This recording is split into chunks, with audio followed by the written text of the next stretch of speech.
അപ്പോൾ ഇപ്പോഴത്തെ വ്യവസ്ഥയിലുള്ള ജീവപര്യന്തം അങ്ങനെയൊന്നുമില്ല, യാതൊന്നുമില്ല. അടി കൊണ്ടുപോകണം, കാശ് കൊടുത്തോണം. ഓക്കെ, അതായിരിക്കും. അടിക്കുന്ന അടി എത്ര അടി കൂടുതലുണ്ടോ അത്രത്തോളം കാശും കൂടുതൽ കൊടുത്തു. അതിപ്പം കേരള അസംബ്ലിയിൽ പാസ്സാക്കി നടപ്പിലാക്കിയില്ലെങ്കിൽ നമ്മളെ പിരിച്ചു വിട്ടോ, ഞങ്ങൾ നടപ്പിലാക്കും.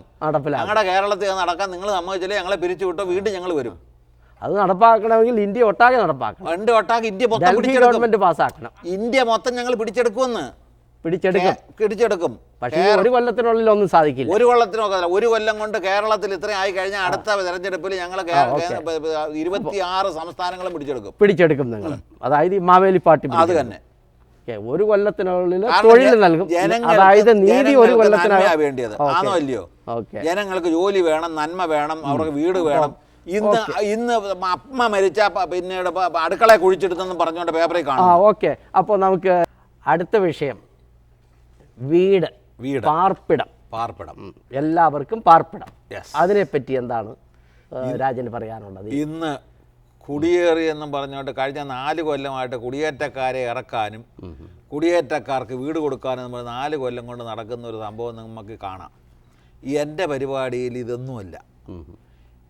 നാഷണൽ ഹൈവേയുടെ 2 സൈഡും, എല്ലാ നാഷണൽ ഹൈവേയുടെ 2 സൈഡും, റെയിൽവേ ലൈനിൻ്റെ 2 സൈഡും 500 അടി വീതം ഗവൺമെൻറ് ഇന്നുള്ള വിലയുടെ 150% അല്ലെങ്കിൽ 1.5 ഇരട്ടി കാശ് കൊടുത്ത് വാങ്ങിക്കുക. കാശ് കൊടുക്കുക എന്ന് പറഞ്ഞാൽ വില കൊടുത്ത്, കാശ് പിന്നെ അല്ല, വില കൊടുത്ത് വാങ്ങിക്കുക എന്ന് പറഞ്ഞാൽ ഇത് വിൽക്കാൻ ആൾക്കാർ തയ്യാറാകുമോ ഇല്ലയോ?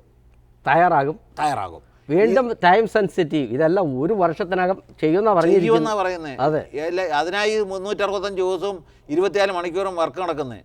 അല്ല, ഇന്നത്തെ രീതി നിങ്ങൾ ചിന്തിക്കരുത്. ഇന്നത്തെ ഗവൺമെന്റോ ഇന്നത്തെ ഭരണമോ ഇന്നത്തെ സർക്കാർ രീതിയോ ചിന്തിക്കരുത്.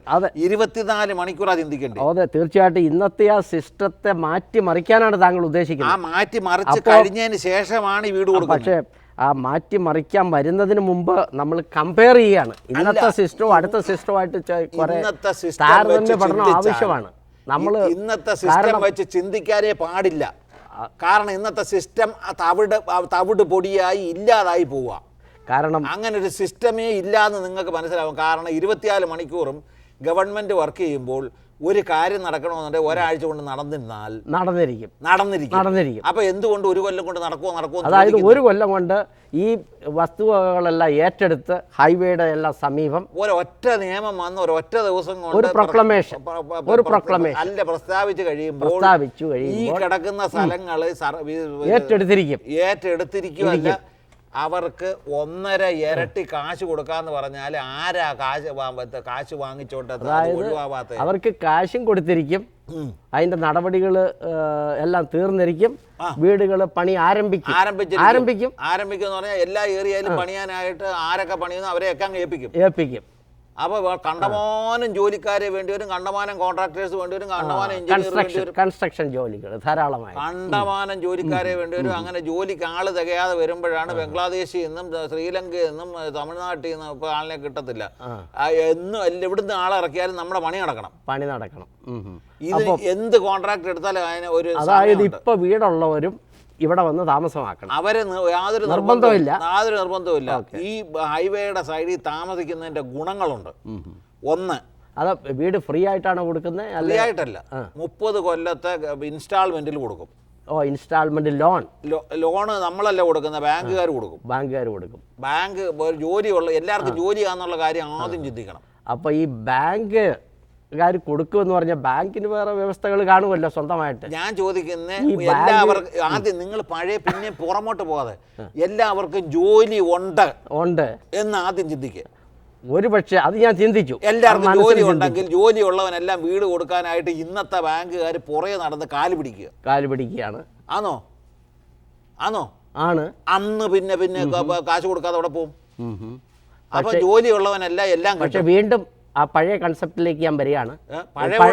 പഴഞ്ചൻ ഇടപാട് വേണ്ട, പുത്തൻ ഇടപാട്. എല്ലാം പുത്തൻ എന്ന് പറയുമ്പോൾ പഴഞ്ചനിൽ നിന്നാണ് നമ്മൾ പുത്തൻ പടുത്തുയർത്തുന്നത്. തകർത്ത് ഇല്ലാതാക്കുക. ഒറ്റ രാത്രി കൊണ്ട് എങ്ങനെ തടുത്ത് ഇല്ലാതാക്കുക? ദിവസം കൊണ്ട് ഇല്ലാതാവും. ആ തെരഞ്ഞെടുപ്പ് നടന്ന് ആൾ ജയിച്ചു കഴിഞ്ഞാൽ അന്ന് ഇല്ലാതാവും. ഇത് അന്നില്ലാതാകും. അന്നില്ലാതാവും. വീട് പണി ആരംഭിക്കും. ജനങ്ങൾ ബാങ്കുകൾ പുറകെ നടക്കും ലോൺ തരാനായിട്ട്. ആവശ്യക്കാരുടെ പുറകെ ബാങ്കുകൾ നടക്കും. ആ തെരഞ്ഞെടുപ്പ് കഴിഞ്ഞ് ആദ്യം നിയമങ്ങൾ ഈ വേണ്ട നിയമങ്ങൾ പാസ്സായി കഴിഞ്ഞാൽ ഉടനെ എല്ലാവർക്കും ജോലി ആവുന്നു. ജോലി ആയി കഴിയുമ്പോഴത്തേക്ക് എല്ലാവർക്കും വീട് വേണ്ടിയവർക്കെല്ലാം വീടായി അപേക്ഷ കൊടുക്കുന്നു. വീടിന് അപേക്ഷ കൊടുക്കുമ്പോൾ ലോൺ കൊടുക്കാൻ ബാങ്കുകാർ സഹായിക്കുന്നു. ബാങ്കിൽ നിന്ന് ലോൺ എടുത്താൽ അവൻ്റെ ശമ്പളത്തിൽ നിന്ന് അങ്ങോട്ട് കട്ട് ചെയ്ത് പൊക്കോണ്ടേയിരിക്കുന്നു. പക്ഷേ വീണ്ടും ആ ബാങ്കുകളെല്ലാം കേരള നിയമത്തിൽ മാത്രം ഒതുങ്ങി നിൽക്കുന്ന ബാങ്കുകളല്ല. കൊടുത്താൽ മതി എന്ന് അതെല്ലാം സെൻട്രൽ ബാങ്കുകളാണ്, നാഷണലൈസ്ഡ് ബാങ്കുകളാണ്, ഇന്ത്യ ഗവൺമെന്റിന്റെ കീഴിലുള്ള ബാങ്കുകളാണ്. ഞാൻ ബാങ്കിൽ പണിഞ്ഞിട്ടുള്ളവനാണ്. ഞാൻ ബാങ്കിൽ ജോലി ചെയ്തിട്ടുള്ള എനിക്കറിയാം. റിസർവ് ബാങ്കിന് ചില റെഗുലേഷൻസ് അവിടെ നിൽക്കട്ടെ, റെഗുലേഷൻ അവിടെ നിൽക്കട്ടെ. ലോൺ കൊടുക്കാതെ ഏതെങ്കിലും ബാങ്ക് ഈ ലോകത്ത്, അത് പോട്ടെ, ഒരു മിനിറ്റ്, ഞാൻ ലോൺ കൊടുക്കാതെ ഏതെങ്കിലും ബാങ്ക് ഈ ലോകത്ത് പ്രവർത്തിക്കാൻ പറ്റുമോ? ഇപ്പൊ ലോൺ കിട്ടി, കിട്ടിയെന്നിരിക്കട്ടെ. ഇപ്പം മറ്റു കാര്യങ്ങൾ ഞാൻ തൽക്കാലം മറക്കുകയാണ്. റിസർവ് ബാങ്കും അതിന്റെ കാര്യങ്ങളെല്ലാം തൽക്കാലം മറക്കുകയാണ്. അതൊക്കെ വേണ്ടാത്ത ചിന്തയാ. വേണ്ട, ആയിക്കോട്ടെ. ഇപ്പം രാജൻ പറയുന്ന മാതിരി വീട് എല്ലാവർക്കും കിട്ടിയാണ്. അതൊരു തീർച്ചയായിട്ടും പാർപ്പിടം, ആഹാരം, വസ്ത്രം, പാർപ്പിടം മനുഷ്യന്റെ പ്രാഥമിക ആവശ്യങ്ങളാണ്. ഈ ജനങ്ങൾ അറിയാൻ വേണ്ടി പറയുകയാണ്, ഈ രണ്ട് സൈഡിലും 220 അടി വീതിയിൽ 100 നിലയുള്ള കെട്ടിടങ്ങൾ കേരളത്തിന്റെ അങ്ങോളം ഇങ്ങോളം ഉള്ള ഹൈവേയുടെ സൈഡിൽ കെട്ടിക്കഴിഞ്ഞാൽ ഒരു ഡിസ്ട്രിക്റ്റിലുള്ള സകല മനുഷ്യരും വന്ന് താമസിച്ചാലും പിന്നെ അധികം വീട് വരും. മാത്രമല്ല റെയിൽവേയുടെയും പറഞ്ഞല്ലോ, ഭാവി തലമുറയ്ക്ക് കൂടെ വീട് അവിടെ കാലി കിടക്കും. ഒരു ജോലിയുള്ളവൻ ഇന്ന് 18 വയസ്സോ 19 വയസ്സോ 20 വയസ്സോ അവന് ജോലിയായി ശമ്പളമായി അവന് വീടുമായ അവൻ കല്യാണം കഴിച്ച് അന്തസ്സായിട്ട് ജീവിക്കും. അവന് മക്കളും മക്കളുടെ മക്കൾക്കും വായിക്കാനുള്ള താമസിക്കാനുള്ള സ്ഥലമായി. ഈ 100 നില കെട്ടിടത്തിനകത്ത് സംഭവിക്കാൻ പോകുന്ന കാര്യം എന്തുവെന്ന് പറഞ്ഞാല് ദാണ്ട ഈ ബുക്കിനകത്ത് സകലതും വിവരമായിട്ട് എഴുതിയിട്ടുണ്ട്.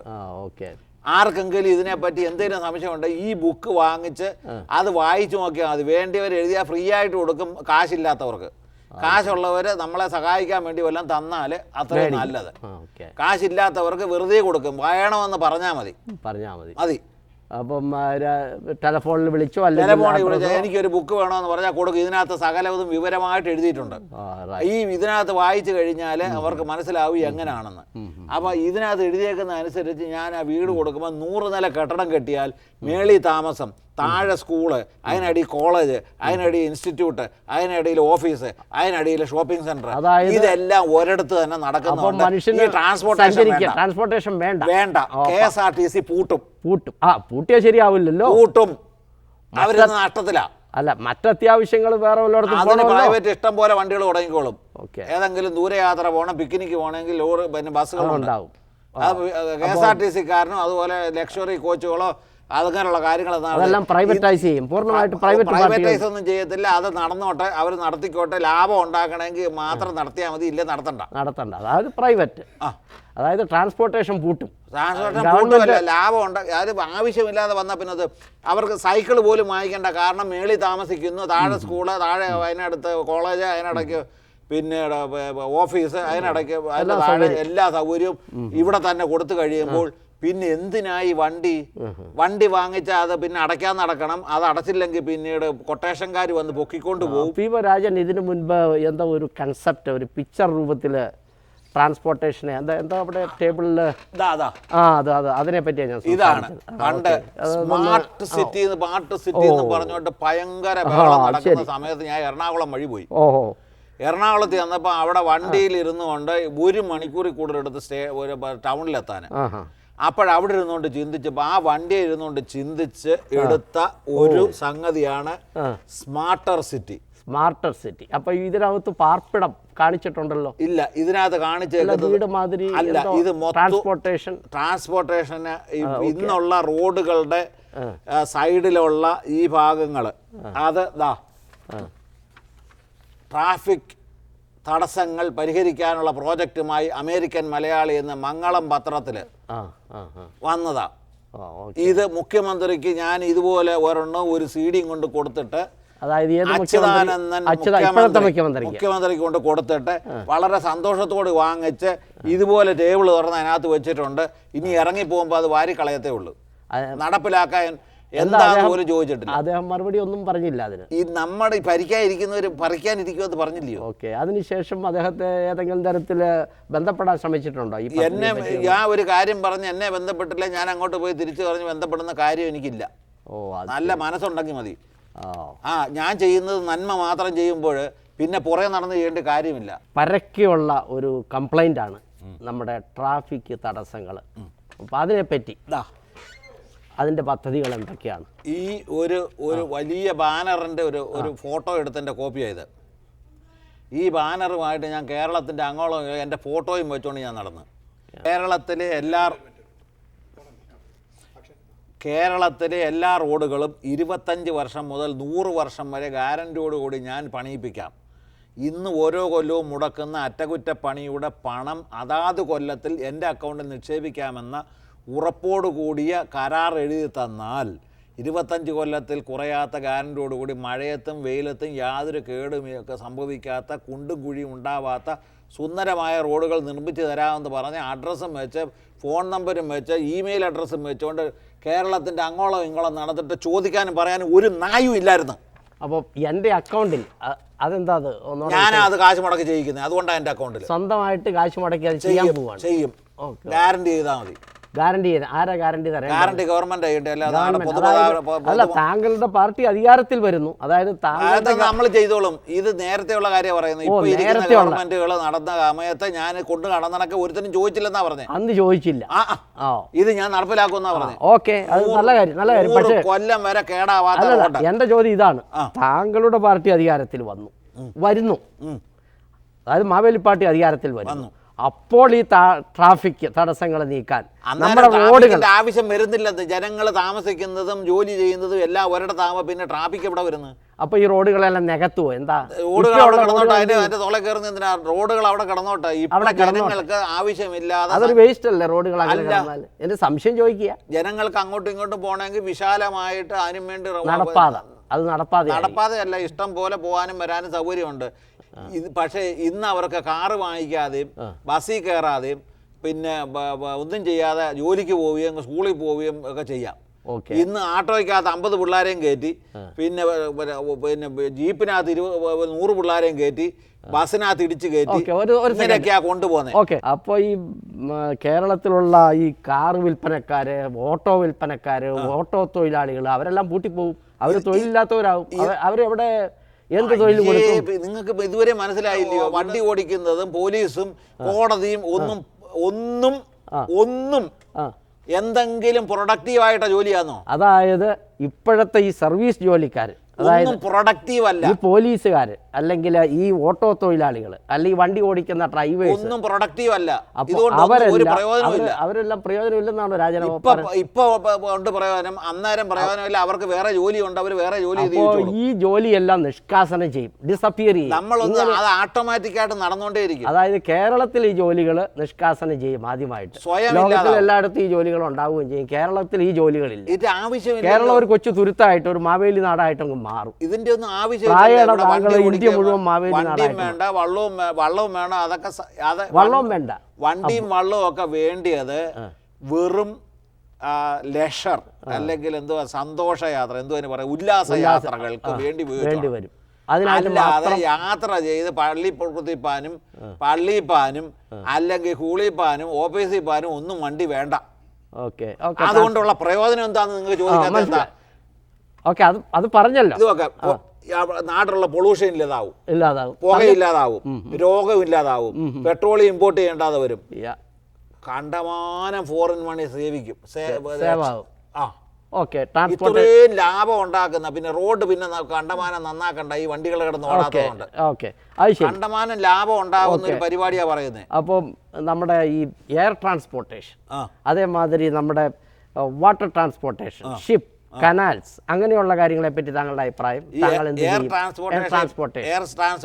ദൂരയാത്ര ഇപ്പൊ കേരളത്തിൽ എന്തുകൊണ്ടാണ് നടക്കുന്നതെന്നറിയാമോ? പറഞ്ഞോ. എല്ലാവരും പരദേശിയായി പോയതുകൊണ്ടും പരവാസിയായി പോയതുകൊണ്ടും എല്ലാം പുറവാസിയാണ്. പ്രവാസി എന്ന് പറയുന്നത് എല്ലാം പുറവാസി. അതെ, ആ പുറത്ത് പോയി താമസിയാണ്. നാട്ടിൽ തന്നെ ജോലി ഉണ്ട്, പിന്നെ പുറവാസികളുടെ ആവശ്യം എന്തുവാ? അപ്പൊ ഇപ്പൊ പ്രവാസികളായ നമ്മുടെ മാതിരിയുള്ള അവർക്ക് നാട്ടിൽ ജോലി കിട്ടുമെങ്കിൽ മറ്റുള്ളവർക്ക് വന്ന് ജോലി ചെയ്യാം.